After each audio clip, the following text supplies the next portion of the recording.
यहाँ पे क्या है, ये मेरे पास एक तल है यानी एक लकड़ी का टुकड़ा, और इस पे क्या है, बहुत सारे छोटे छोटे सिक्के रखे हैं। अब मैंने अगर इसको थोड़ा सा उठा दिया तो ये देखिए सारे सिक्के क्या हुए, यहाँ नीचे गिर पड़े। तो ऐसा क्यों हुआ, ये सिक्के जो रुके हुए थे ये एकदम से क्यों चलने लगे, क्योंकि इसको उठाया, इस तल को उठाया गया था।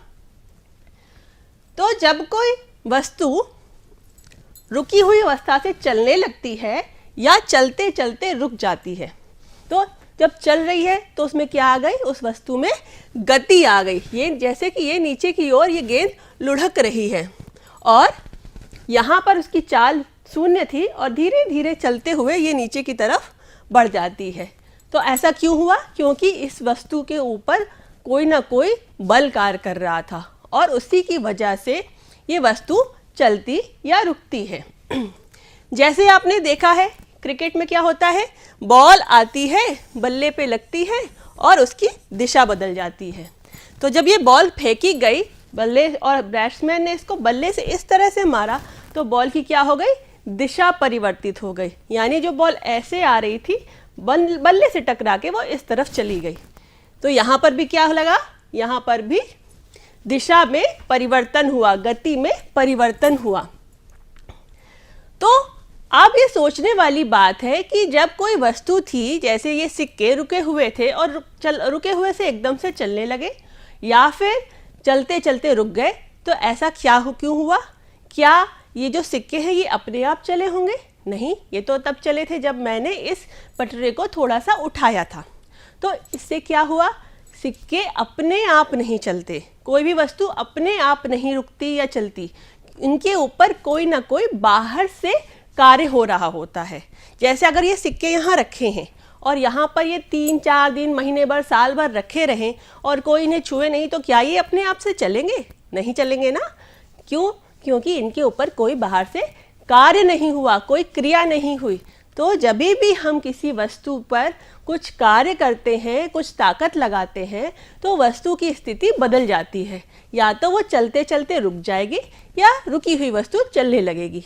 तो इस प्रकार से जितनी भी क्रियाएं हुई, जैसे उठाना, धक्का देना, रोकना, ये सब क्या है, ये सब हमारे प्रयास हैं। उन प्रयासों को क्या कहा जाता है, इनको हम बल कहते हैं, और ये ही वाय कारण होता है। ये बल ही वाय कारण मतलब बाहरी कारण है, वस्तु के अंदर नहीं था। अब जैसे ये गेंद ऊपर से नीचे को गिर रही है, ऐसे गिर रही है ना, तो क्या गेंद अपनी मर्जी से गिर रही है और गिरती है, टकरा के फिर वापस ऊपर चली जाती है, ये दिख रहा है। तो क्या हुआ, जब गेंद ऊपर से नीचे गिरी फिर पृथ्वी ने उसे रोक दिया और वो फिर से ऊपर से चली गई। तो यहाँ क्या कारण हुआ, गेंद कारण नहीं है, पृथ्वी कारण है, यानी गेंद से बाहर का कारण है।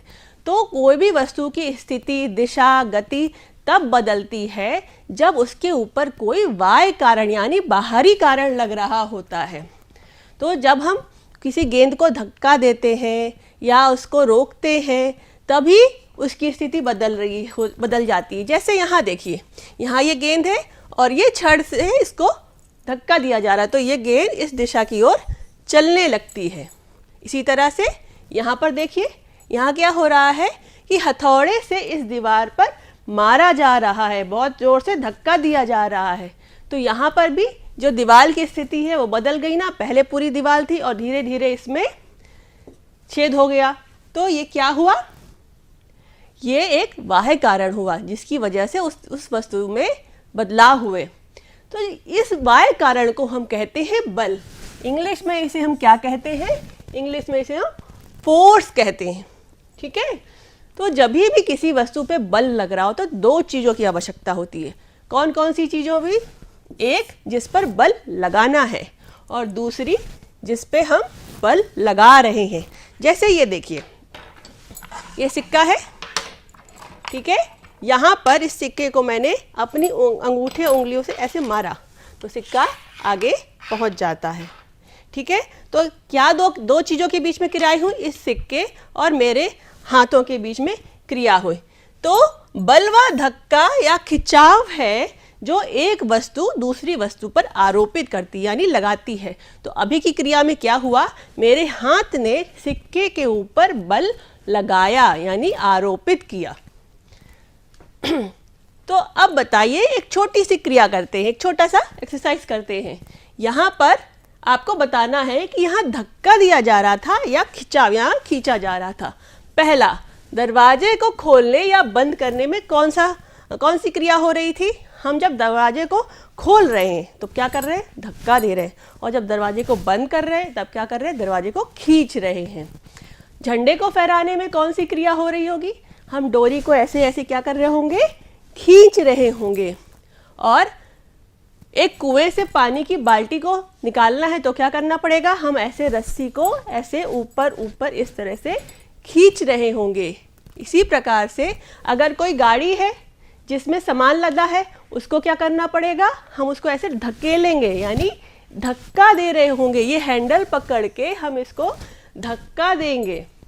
और अगर हमें कोई गेंद को फेंकना है तब क्या करना होगा, ऐसे पकड़ के गेंद को ऐसे यूं फेंकना पड़ेगा। तो यहाँ पर भी क्या हुआ, धक्का देना हुआ।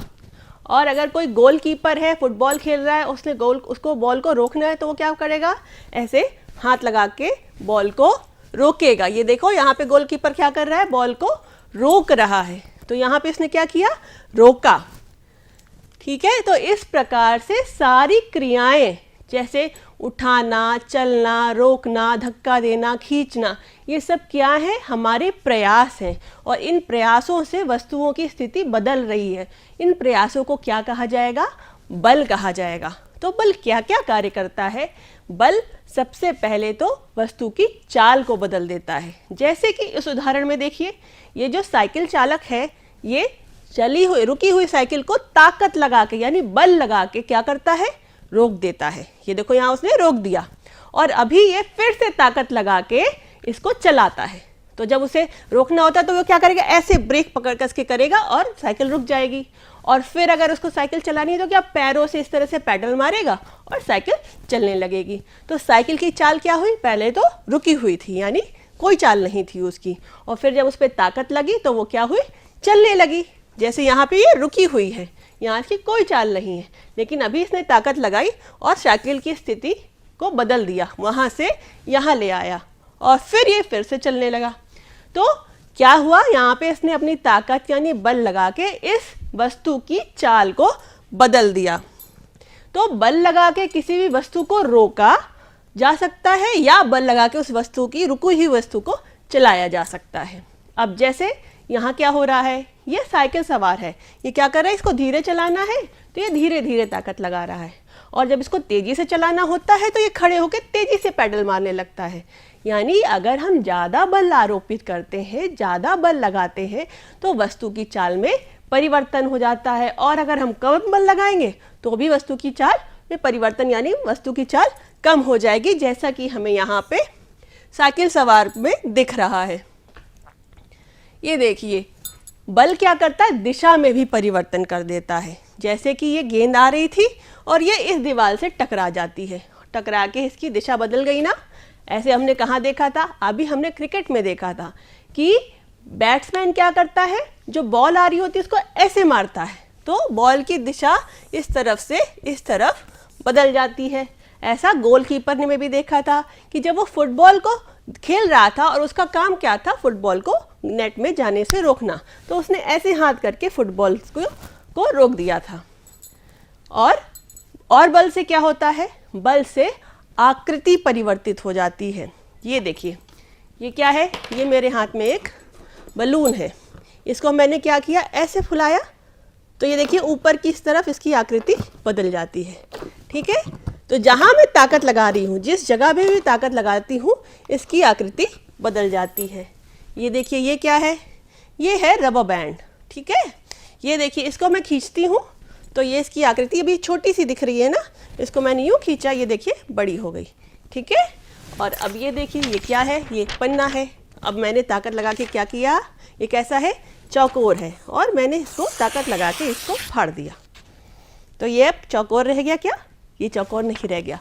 तो बल लगा के क्या किया गया, बल लगा के इसकी आकृति को बदल दिया गया। तो हमने क्या देखा कि बल से गति बदलती है, आकृति बदलती है और दिशा बदलती है। जैसे यहाँ पर क्या है, ये कांच की प्लेट है, इसको बल लगा के तोड़ दिया गया और ये छोटे छोटे इसके टुकड़े हो गए। पहले क्या थी, ये लगभग चौकोर थी, अब ये छोटे छोटे टुकड़ों में टूट जाती है, तो इसकी आकृति बदल गई ना, ये पहले जैसी नहीं रही।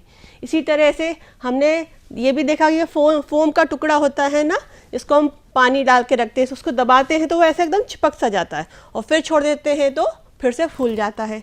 तो यहाँ पे भी क्या किया गया, उसकी आकृति को बदल दिया गया।